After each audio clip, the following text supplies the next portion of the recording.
అష్టాదశ భుజ లలితా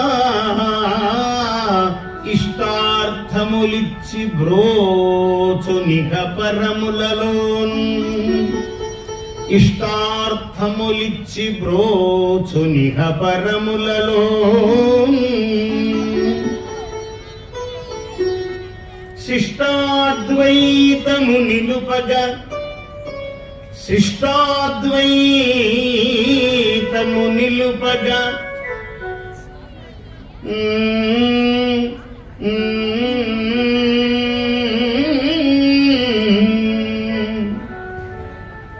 శిష్టునిగా శ్రీ రవీంద్ర శిష్టముగా శ్రీ రవీంద్రు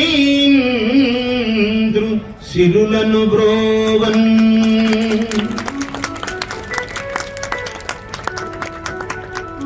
ఏమండి ఆయన్ని బ్రోస్తే మనకేమంటే ఆయన ద్వారానే మనకు ముందు చూస్తున్నవాడు చేసినవాడు ఆయన కదా, ఆయనకి వరాలు రావాలి, ఆయన ద్వారా అందరికీ రావాలి.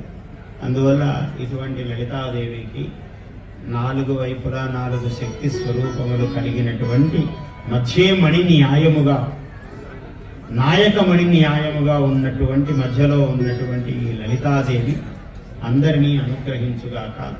ఈ యాగము మరి అయుతం అంటే 10,000, అంత పెద్ద విషయము. 10,000 పారాయణలంటే చిన్న విషయము కాదు.